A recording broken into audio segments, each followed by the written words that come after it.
Okay, good morning everyone. So we were talking about orthonormal basis for a Hilbert space. So today I'll prove this theorem.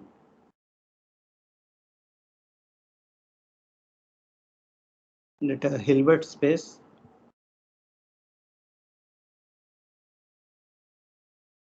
has a countable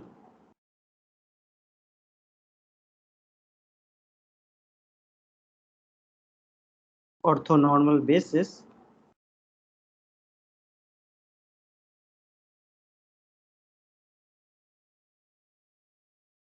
if and only if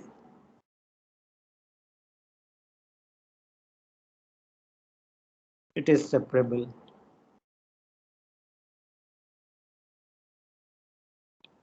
So separable means that it has a countable dense subset, and this is equivalent to saying that it has a countable orthonormal basis.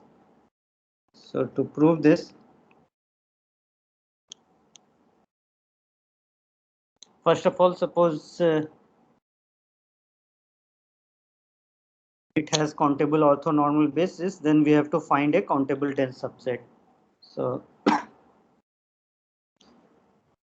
suppose H has a countable orthonormal basis,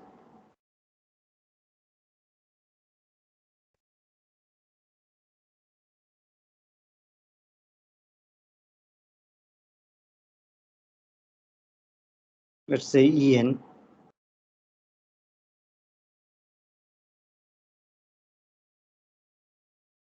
Then we have to find a countable dense subset. So what we know is that if we look at the set of all finite linear combinations of orthonormal basis, then that is dense in H. Right? So we will use that result. We know that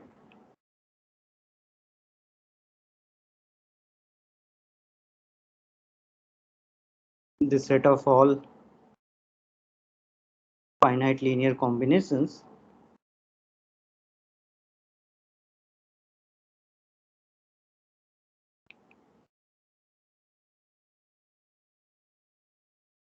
of En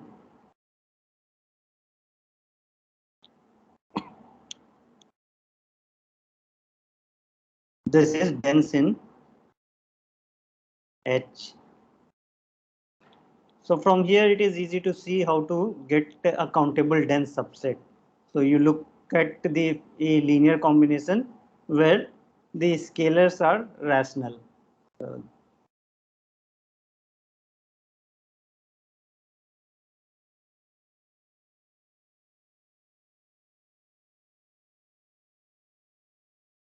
let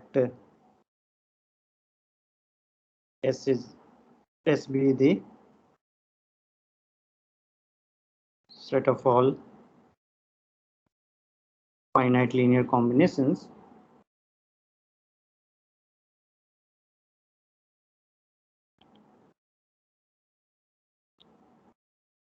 of En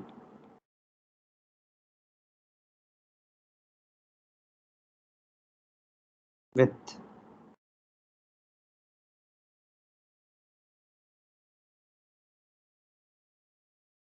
rational coefficients.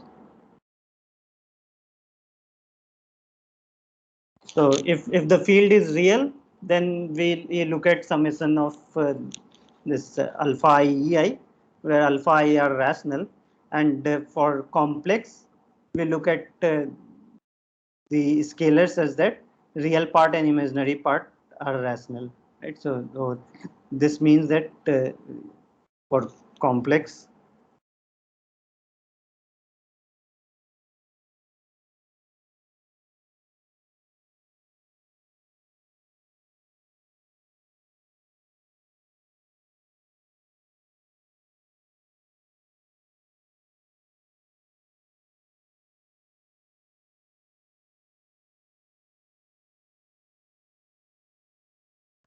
real and imaginary parts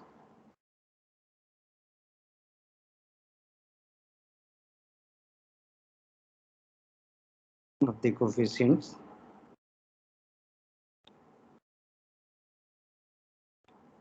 to be rational.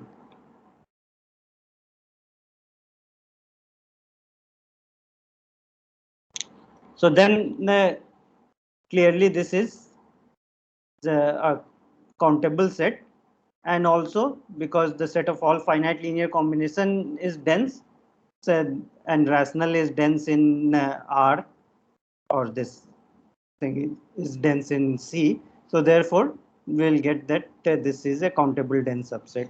So then S is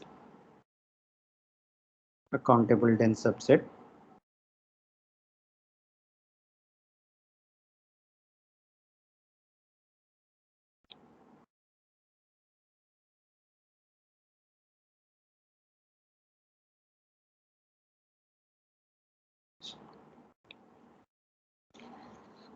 Now, conversely, suppose the space is separable, that means that it has a countable dense subset, then we want to show that there is a countable orthonormal basis.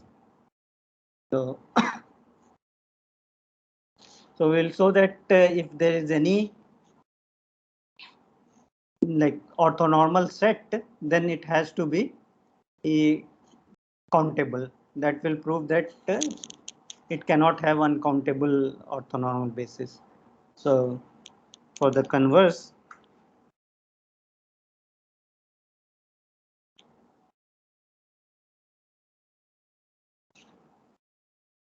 so we let xn in n be a countable dense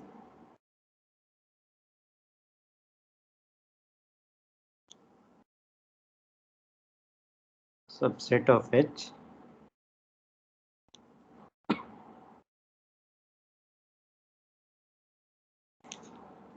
Now let us take any orthonormal set. So let EI, I in I be any orthonormal set.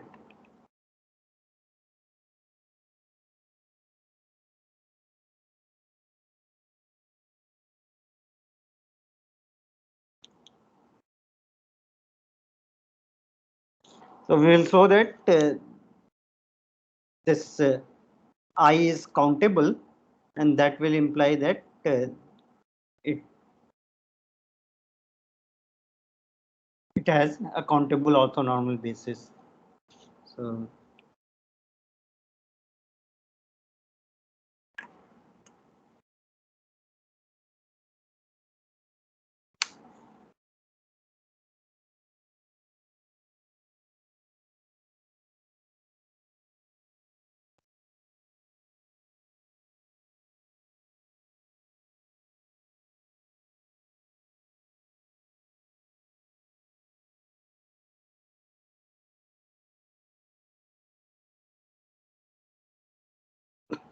so what we know is that if we have an orthonormal set, then if I look at EI and EJ, then the distance between EI EJ is equal to square root of 2 for every I not equal to j. So if we take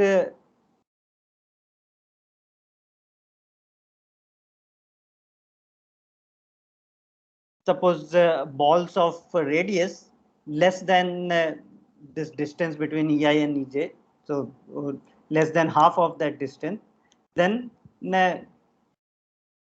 we know that each of that ball will contain at least one point from this countable dense subset, right? So for every I, we get a point from this countable dense subset, and these balls are disjoint. So therefore, if this set is uncountable, then we will get uncountably many points in this dense subset. But this is assumed to be countable. So that will be a contradiction, right? So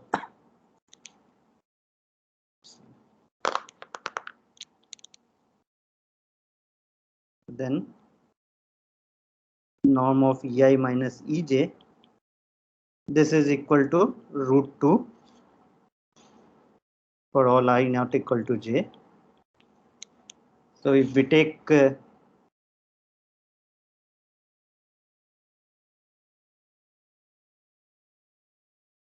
so therefore the balls of radius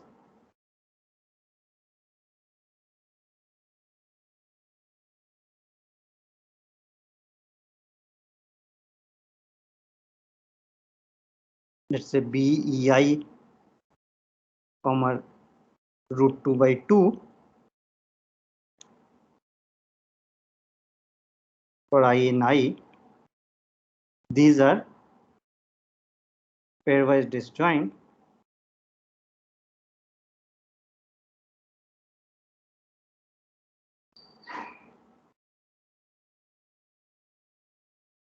also. Since this is dense,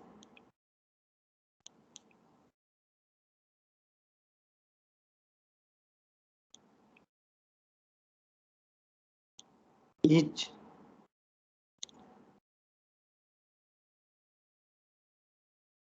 of these balls must contain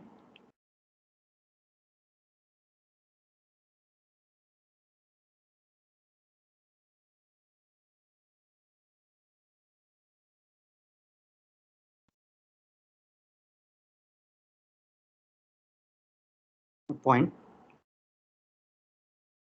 from this set Xn.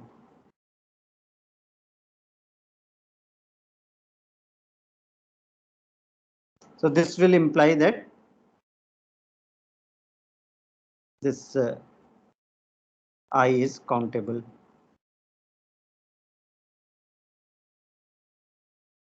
right? Because in for every I we get, so we will get a map from this indexing set I to natural number, and that map uh,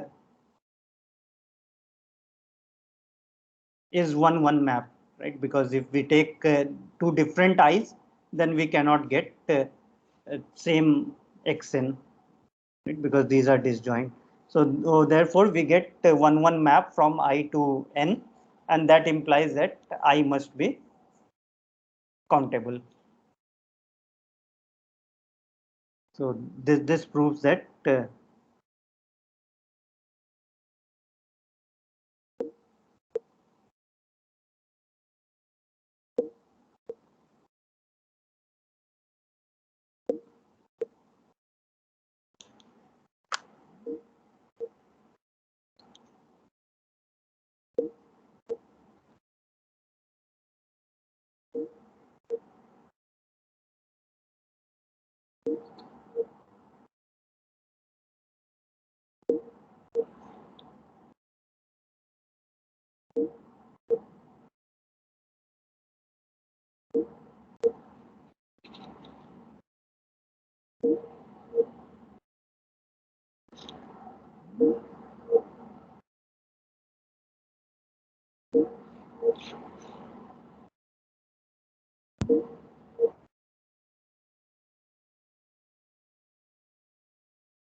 Sorry, there was a connectivity problem.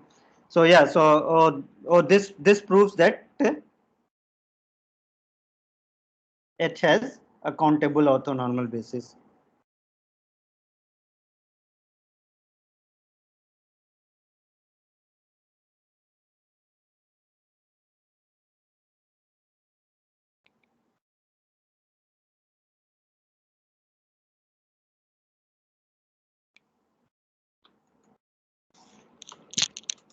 Okay, next let me prove that every Hilbert space is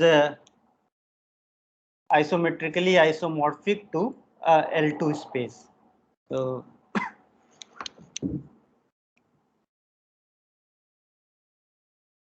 next theorem is every Hilbert space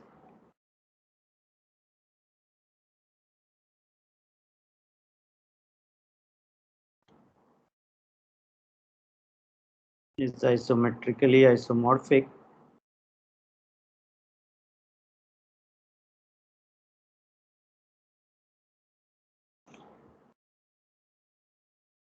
L2 of gamma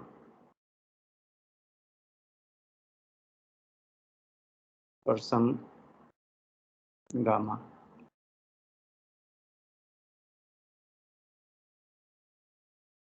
And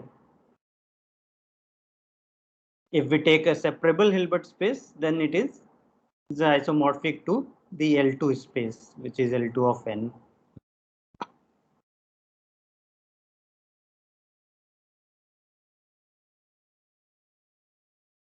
So let's prove this. So we have to figure out what this set gamma should be. So this gamma will be the indexing set for an orthonormal basis. So suppose we have any Hilbert space.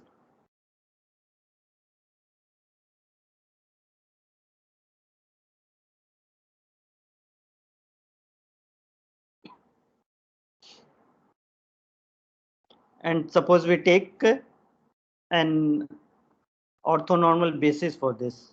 So, and let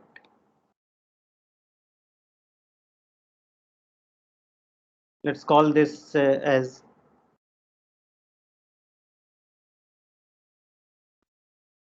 EI, I in gamma be an orthonormal basis.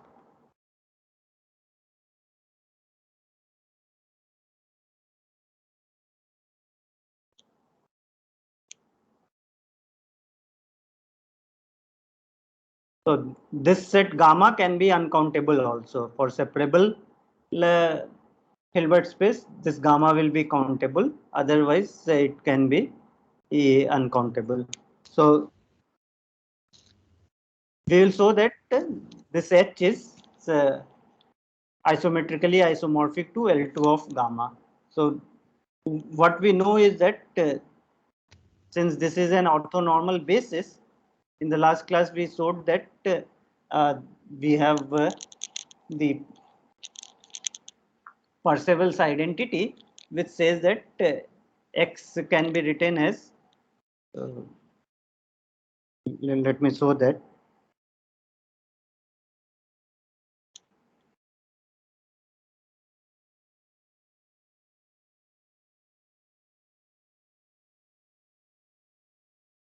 Yeah, so we proved that these statements are equivalent. So if we have any complete orthonormal set, then we have this Parseval identity, which says that norm x square is equal to summation of this.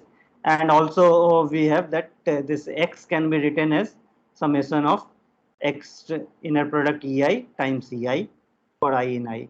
So we get this. So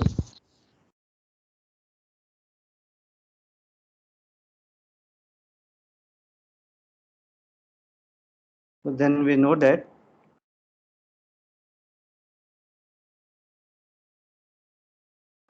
for any x in H, x can be written as summation x dot Ei times Ei for I in gamma. Maybe instead of gamma, I can write capital I. So we have used capital I before.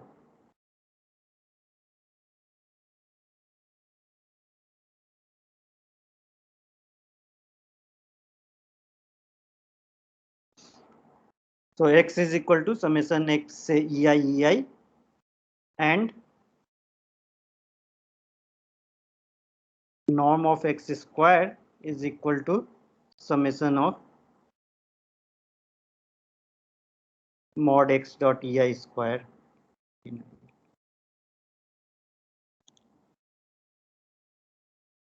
So we know that this means if this set I is uncountable, then x dot Ei is non-zero only for countable set. So therefore, this summation will be countable sum over the set where x dot Ei is non-zero. And similarly here, we have only countable sum. So we have this. So now we have a map from H to L2 of this I. So,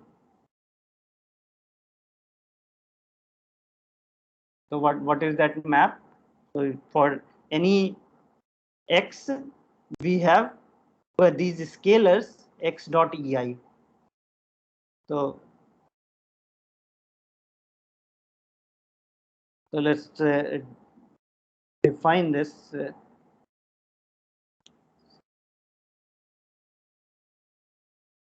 Define x hat from I to f by x hat of I is equal to x dot Ei. So for any x in H, we are defining this map.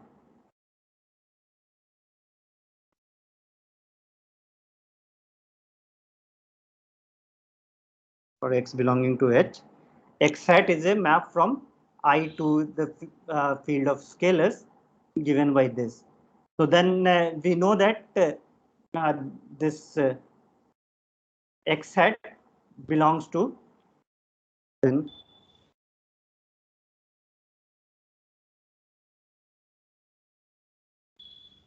x hat belongs to L2 of I. Why? Because we know that summation of mod of this square, that is finite. This is by Parseval identity. Summation of mod x hat I square. This is norm x square, which is finite. So for every x, I have defined x hat belonging to L2 of I. So now this map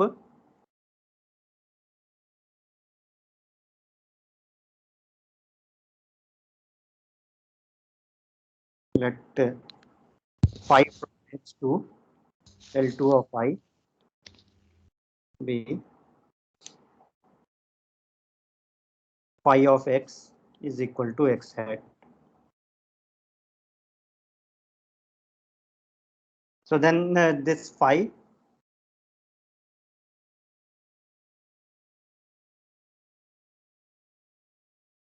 is linear, because if you take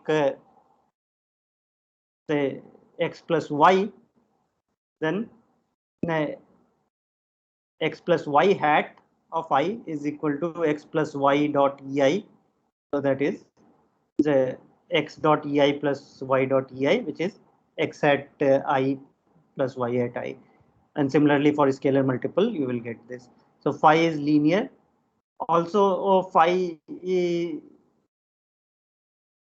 an isometry.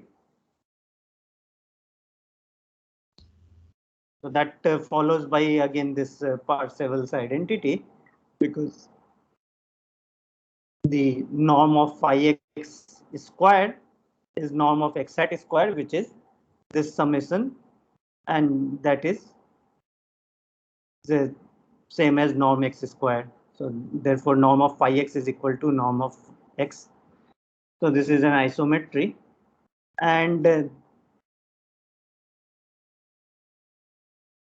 this is also onto.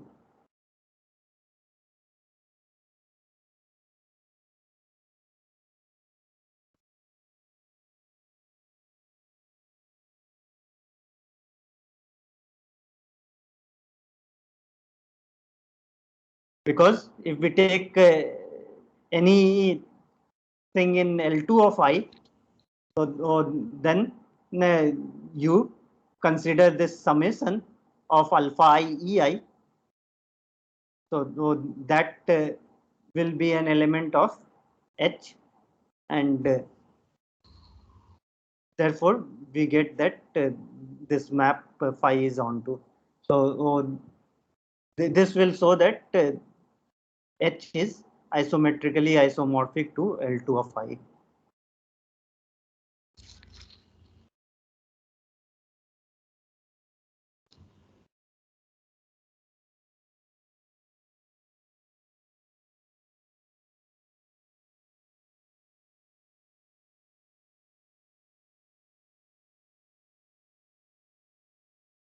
So if we understand what is this Hilbert space L2I, then we know all the Hilbert space, because any Hilbert space is isomorphic to this. And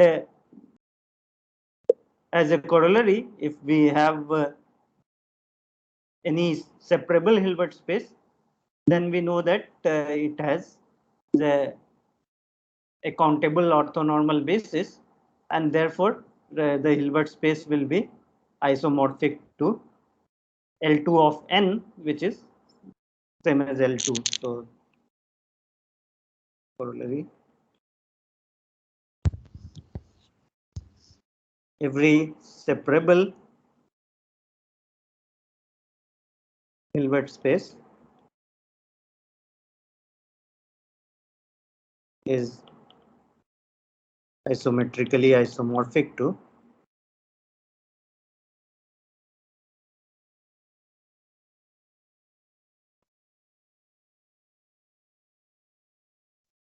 L2 of 2L2, which is L2n.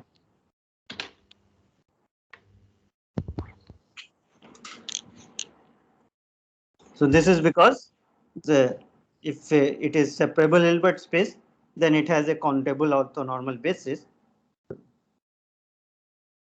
which is separable.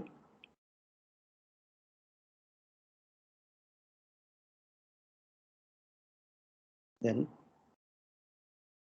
it has a countable orthonormal basis.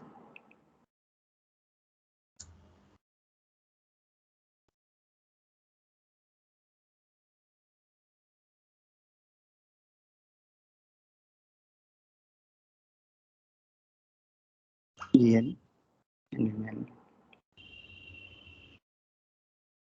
So therefore, this H is isometrically isomorphic to L2 of.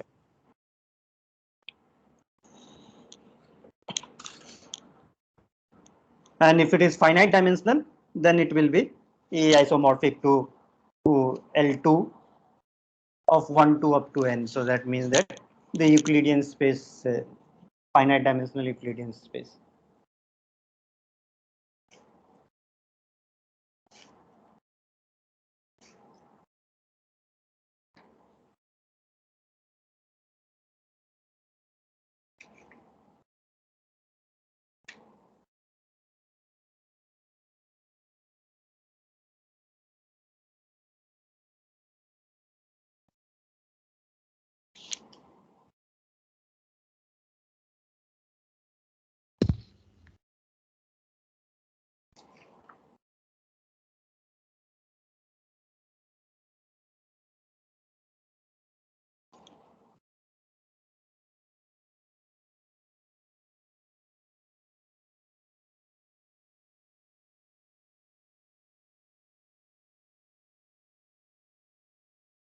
Okay, so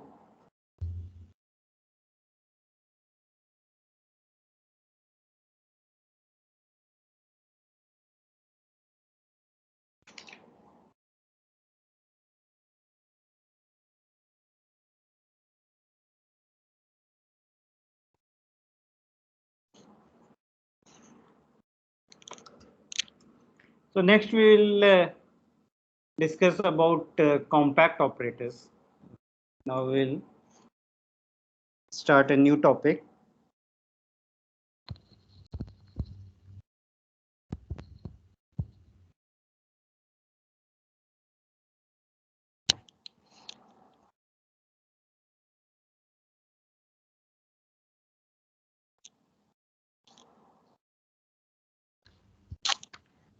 So let us define what is a compact operator between two Banach spaces. So let x and y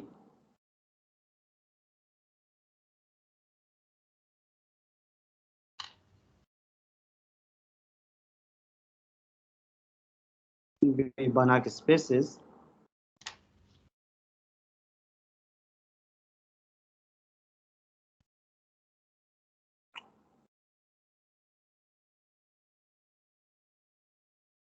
So operator T belonging to Bxy is said to be a compact operator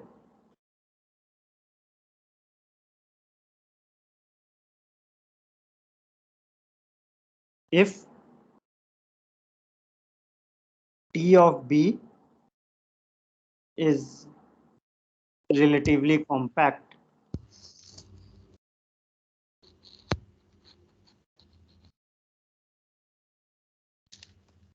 So that means that is the closure of TB is compact.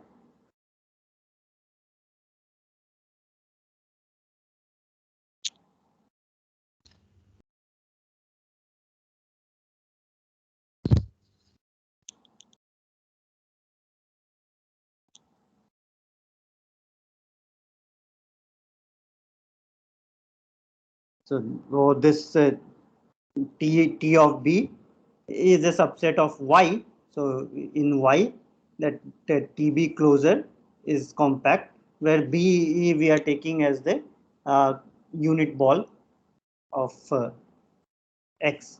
So compact in Y,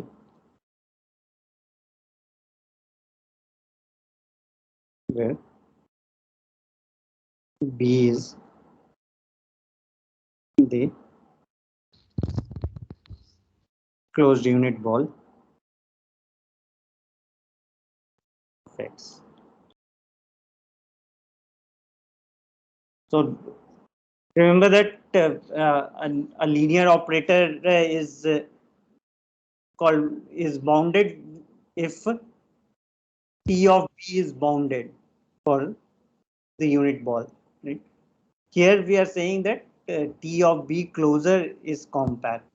So equivalently, when T of B closure, this will be a closed subset, and for it to be compact, we require that it is totally bounded. So equivalently, maybe I'll write remark.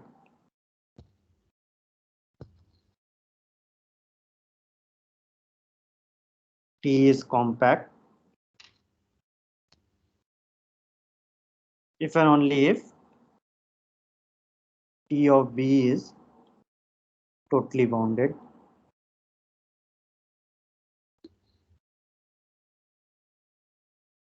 Because we are assuming Banach space, so it is complete. So if we have a complete and totally bounded, that implies compact in metric space. So this will follow. And also we can use the sequence.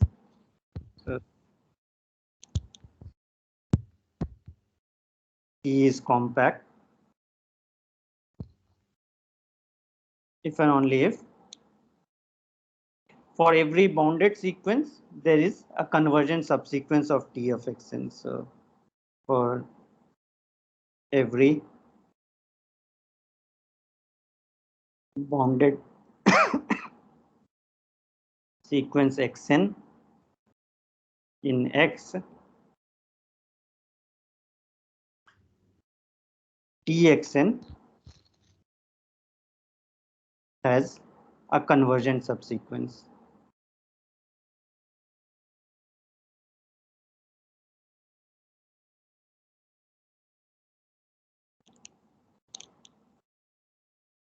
Okay, so this is the definition of compact operator.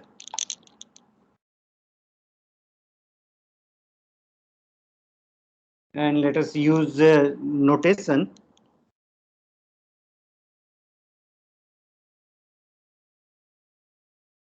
We will use B0xy. This denotes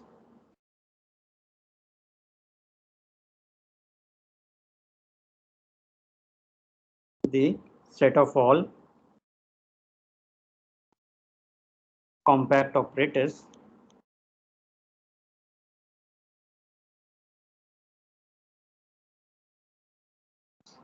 from X to Y.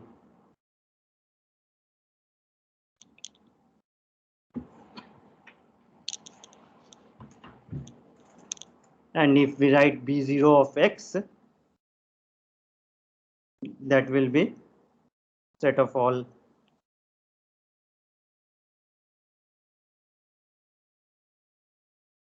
compact operators on X.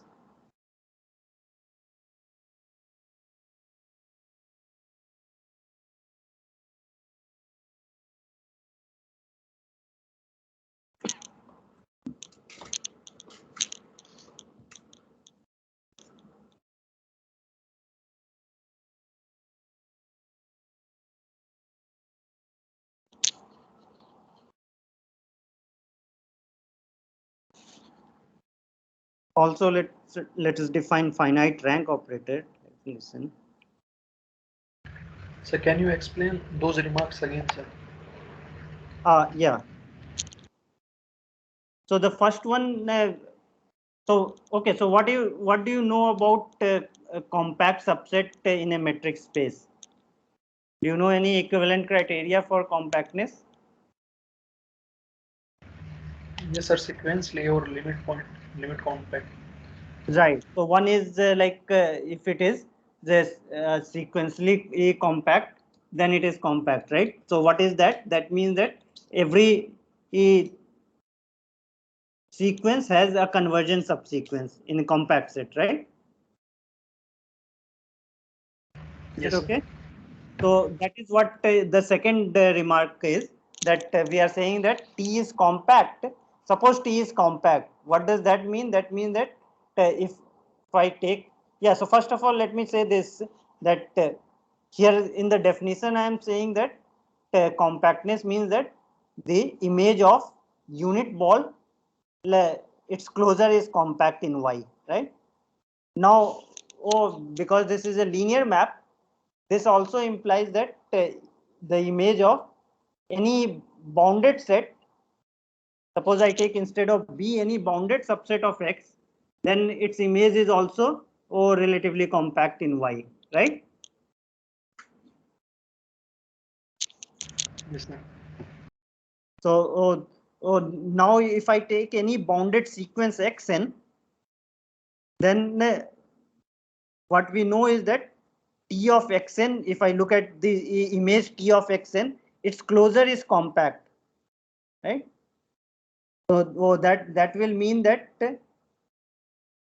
this sequence must have a convergent subsequence, right? Because T of Xn belongs to a compact set.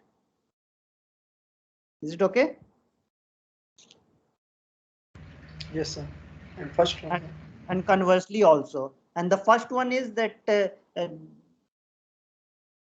one other equivalent criteria of compactness is that a subset in a metric space is compact if and only if it is complete and totally bounded, right? what is the meaning of totally bounded? That for any epsilon positive, we can find finitely many epsilon balls whose union contains this set, right? So, oh, so this again follows because we know that T of B closer is compact. So T of B closer will be totally bounded, and T of B is a subset of that. So that is again totally bounded. And conversely, if T of B is totally bounded, then its closure is also totally bounded, and then it becomes complete and totally bounded, and therefore it is compact. Okay, sir. Okay, And sir, so now, yes. sir, why this word relatively coming? Because we are taking closer in Y. So what's the relativeness?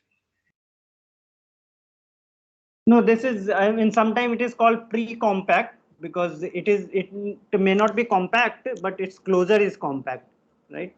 So, so relatively compact is again a word used for some set whose closure is compact.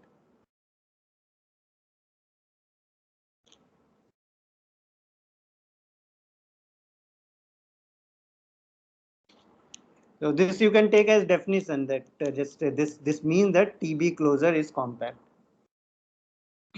Okay. Also, sir, like why we are taking Banach spaces? Banach spaces is just to ensure that this thing is complete, right? So if I take this TB closer, it will be complete. I mean, one can talk about these things in just non-linear space, but I mean, no, we will look at Banach space. In fact, later we will see a compact operator on Hilbert spaces only.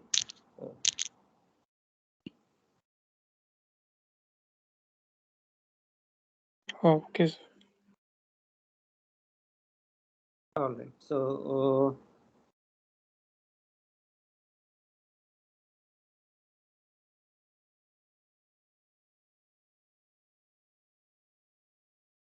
okay, let's define what is known as finite rank operator. So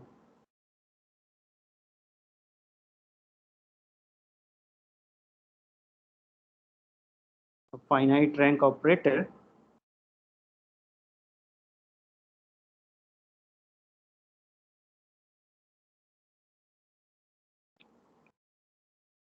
from X to Y is a linear transformation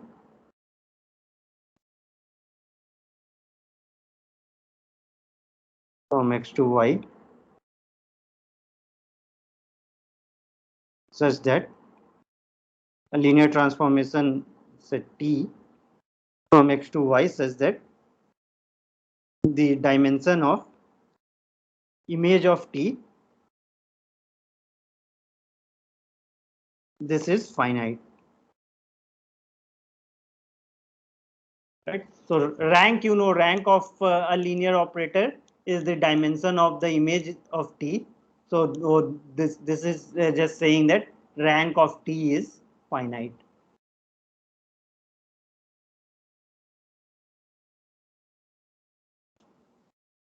So it is called finite rank operator.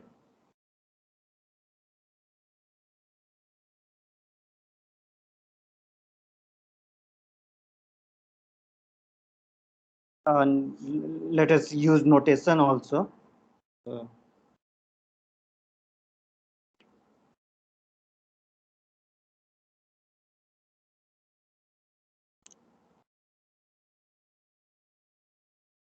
we will write B00XY.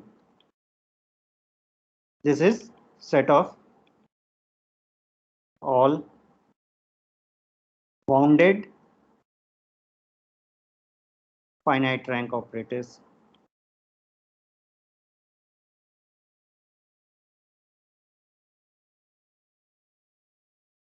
From X to Y.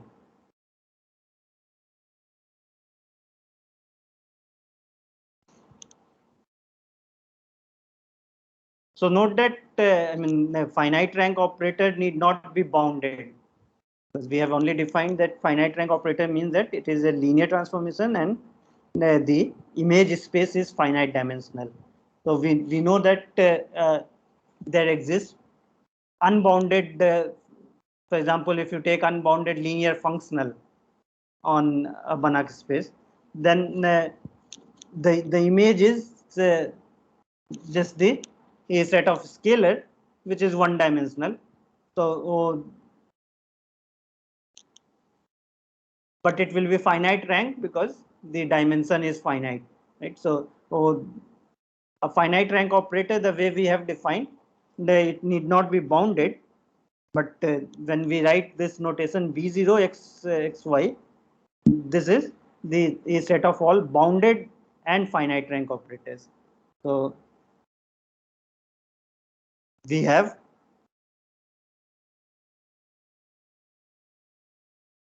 this b00xy. This is a subset of b0 of xy, and b0xy is a subset of bxy. Right? So finite rank operator, bounded finite rank operator is compact, and a compact operator is a bounded operator. So why is this true? So we want to show that a bounded finite rank operator has to be compact. So if we take any bounded finite rank operator, so let T be a bounded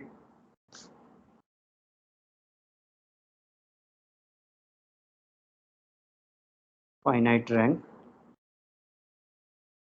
operator.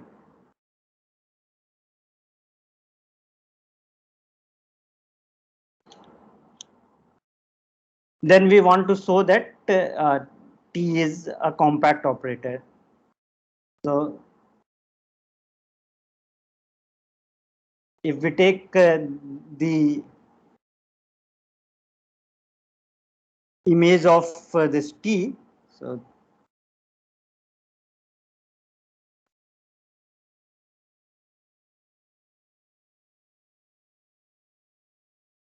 this is finite dimensional.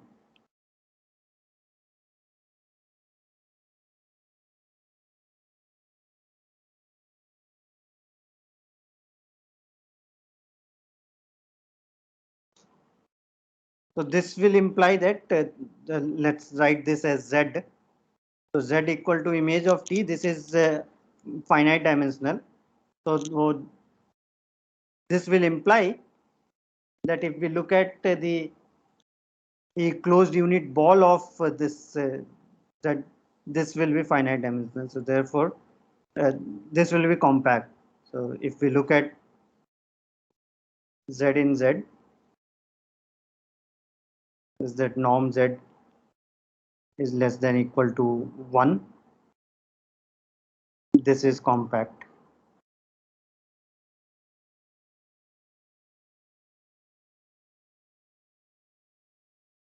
And then we want to prove that T of B is compact. So if B is the unit ball of X, then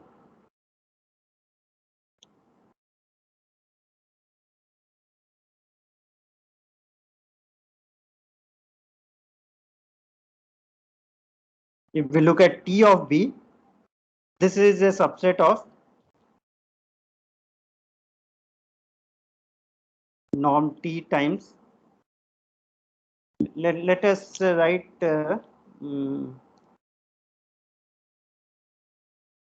maybe here instead of 1, if I write less than equal to norm T,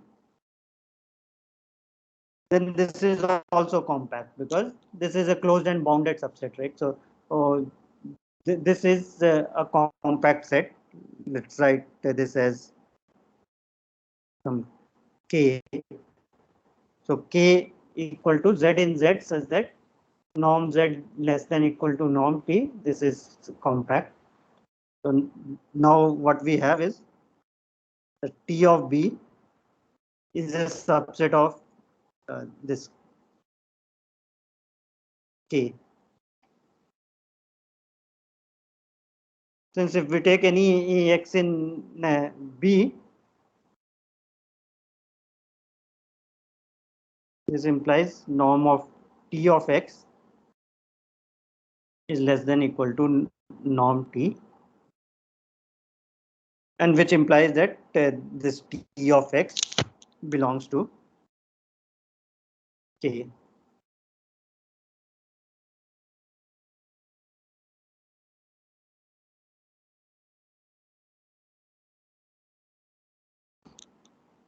So therefore T of B is a subset of K. Now K is compact. So therefore K is compact.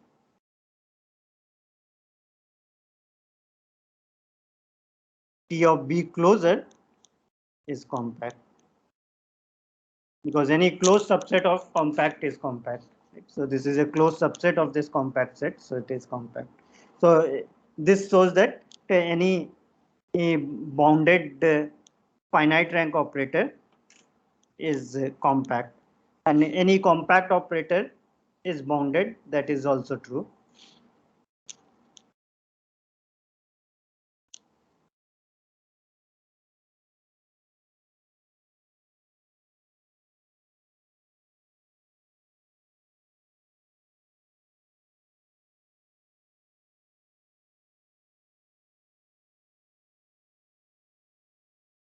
Also, if we look at the identity operator, uh,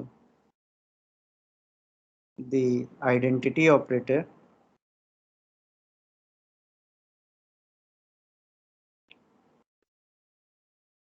I from X to X. So when is this compact? Is this a compact operator?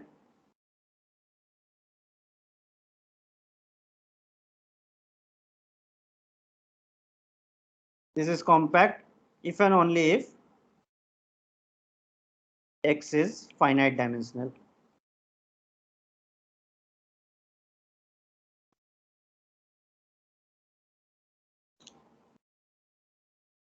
Right? Why is this true? This is because we know that the unit ball is compact if and only if X is finite dimensional.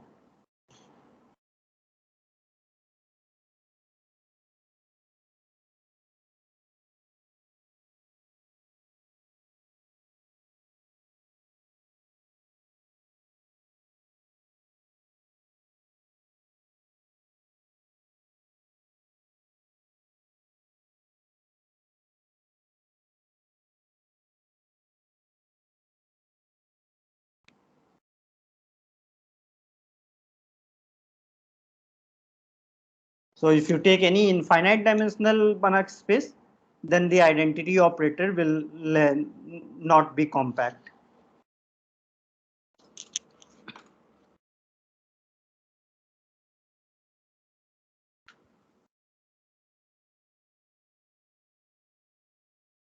Okay, let us give one more example.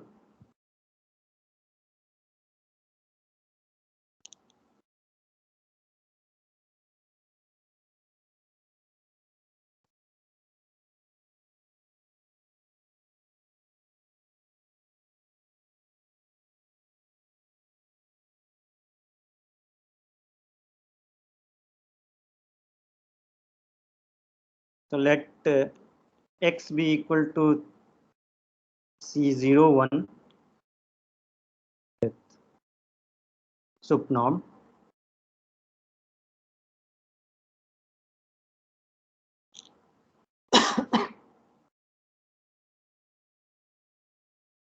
Now let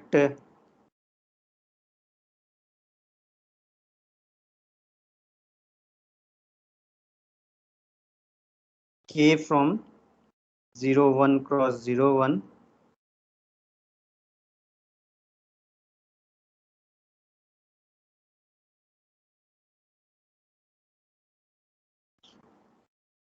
to R be continuous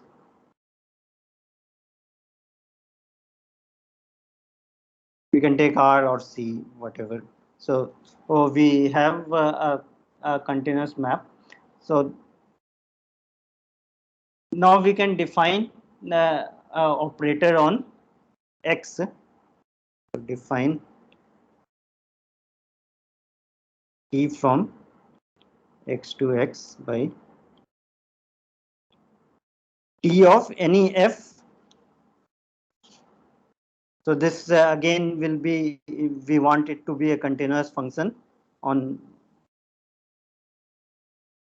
this closed interval 0 1.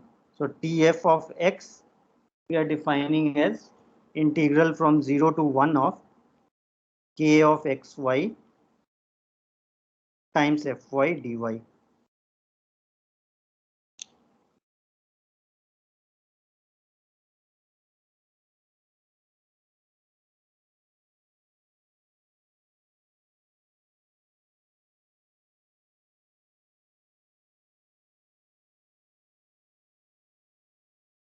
So we want to see whether this is a compact operator on X or not.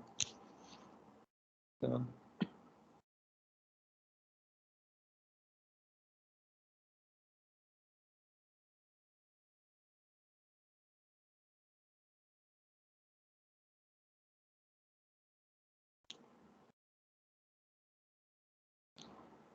okay, it is almost, it is time to stop now. So I'll just give a hint. So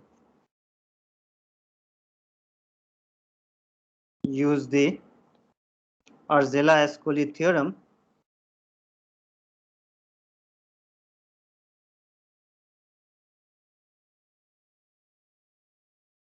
to show that T is a compact operator.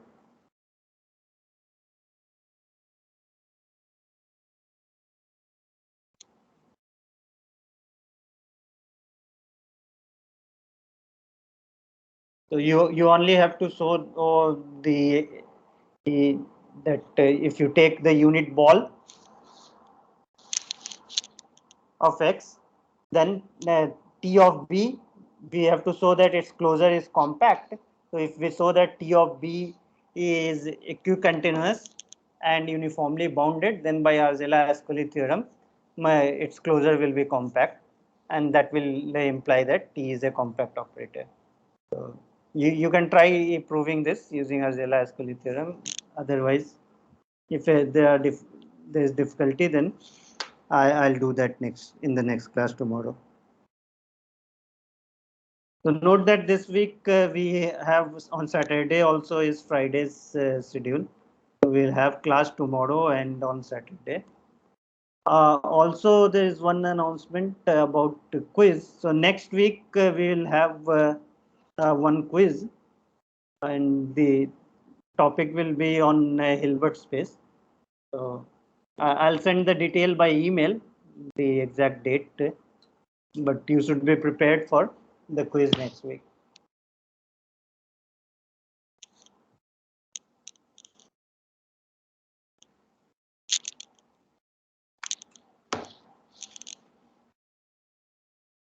Okay, I'll stop here.